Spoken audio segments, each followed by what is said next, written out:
A few days ago, Frank Warren ruled out Andy Ruiz as an opponent for Tyson Fury's next fight due to Ruiz's financial demands, quote unquote. Now, I've seen some rumors. There's people that have made videos, and there's a few blog posts and a few obscure websites that are putting an actual figure on what Andy Ruiz was apparently demanding, but I haven't seen it from any official sources or any more reputable, well-known websites. Let's just say that. But here's what I can say. Tyson Fury was offering Alexander Usyk just 30% when Usyk is unified world heavyweight champion. So if he's only offering Usyk that much, how much do you think he's offering Andy Ruiz as a voluntary defense? Now here's the thing. Andy Ruiz is ranked number 2 by the WBC. He wanted to fight Deontay Wilder in a final eliminator. The WBC never called purse bids for that Deontay Wilder-Andy Ruiz fight. Inexplicably,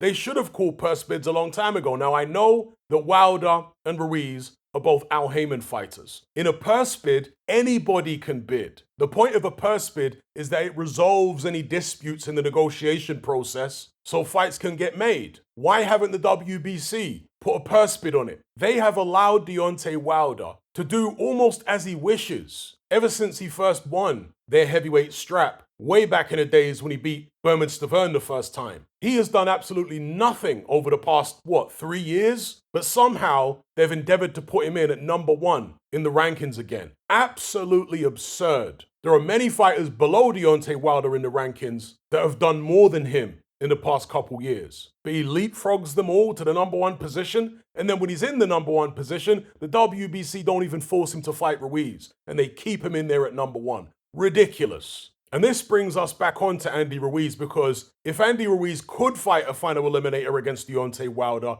and were to win it, then he gets a guaranteed 30% against Tyson Fury. At least that's the way it's supposed to work. You check the WBC rules, and most of the other sanctioning bodies, it's somewhere in the region of 30%. I think for some of them it's 25, some of them it might be 35, etc. But off the top of my head, I believe WBC mandatories get 30%. I struggle to imagine that Tyson Fury, again, having offered Usyk, who's unified world heavyweight champion, only 30%, I struggle to imagine he would offer Andy Ruiz any more than that for a voluntary defense. I would imagine that Ruiz would have to force that percentage as a mandatory. And what figure would that 30% be in monetary terms? Well, presumably it would be 30% of the overall pot after the pay-per-views come in. Also, as mandatory challenger in the standard mandatory contract, if he were to beat Tyson Fury, he wouldn't have to give him a rematch. He could just sail off into the sunset and do something else. So mandatory is really the way to go if you can get it. Now, some people might make the argument that Ruiz is in limbo right now. Deontay Wilder won't fight him. Instead, he wants to fight Anthony Joshua at the back end of this year for a lot more money. So Ruiz might as well take whatever Tyson Fury offers him. He's not getting any younger. Where else does he expect his title shot to come from? Ruiz has also said in the past that the WBC belt is his priority because that's the only belt he's never had before. So that's even more reason why he should just bite the bullet and take whatever Tyson Fury gives him. And all things considered, I don't think that's an unreasonable position to take. But then again, we don't know what's going on behind the scenes. You look at this Saudi tournament and you wonder, do they have a contingency plan in place whereby if a fighter gets injured, they've got substitutes that they can bring in? Could Andy Ruiz be one of the substitutes that they might be thinking about in that scenario? I'm just purely speculating here. I've got no idea. But you wonder what's going on behind the scenes. If Andy Ruiz really is making quote-unquote unrealistic demands and asking for outlandish purses, when a WBC final eliminator doesn't seem forthcoming at this point for him, unless there's something going on with that behind the scenes as well. Maybe they're going to put Ruiz in with someone else other than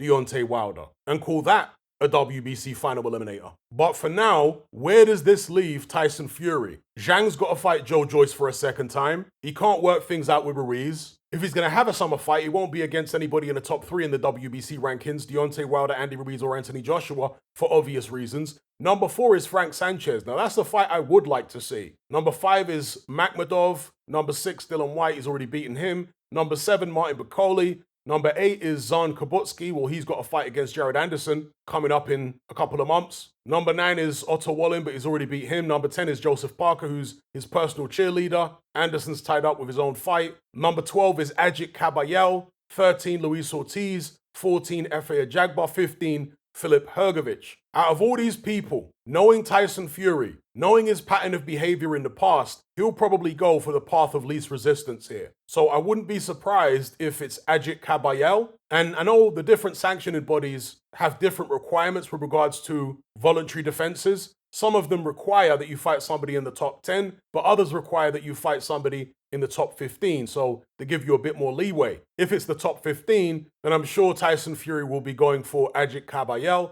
Failing that, he might actually try and tempt Zan Kosabutsky. Kosabutsky would have to fake an injury or something to get out of his fight with Jared Anderson, presumably. Would Tyson Fury voluntarily give a shot to Martin Bakole, Makhmudov, or Frank Sanchez? Out of those three, I would think that Sanchez would be the least likely. He's very fast, he's a good mover, explosive, not a massive puncher, but there is some power there. I don't think Fury would fight him on a voluntary defense. I hope he proves me wrong. And out of all the names ranked 4 and below, other than Dylan White, who he's already beat, Sanchez is as credible as anyone. You've also got Hrgovic. I don't see Tyson Fury fighting him, especially not given the potential of a ridiculous purse at the back end of the year in this Saudi tournament. So it is what it is. Let me know what you guys think in the comment section below. Who will Tyson Fury fight in the summer, if anyone? And has Andy Ruiz made a mistake here by not just taking whatever Tyson Fury offers him? Are you sick and tired of the mainstream mindset? Does the dogmatic conformity and pathological ignorance have you tearing your hair out in frustration? Then don't be alone. Come and join our brotherhood on Patreon. We stand as a beacon of reason against an army of insanity. You'll gain access to my weekly topical podcast where we take more deep dives than Jacques Cousteau on an endless variety of subjects. There's also videos, interviews, live Q&As, as well as a vast back catalogue of previous episodes, including my popular Confessions of a Nightclub Bouncer series. You can listen via the Patreon app or download in high-quality MP3. Connect with myself and hundreds of other members in our Element chat group. There's no contract, no commitment, you can cancel at any time, and it's cheaper than a Mickey D's McMuffin. Just head to my Patreon page via the link below this video and select the tier called the Brotherhood of Reason. I'll see you over there.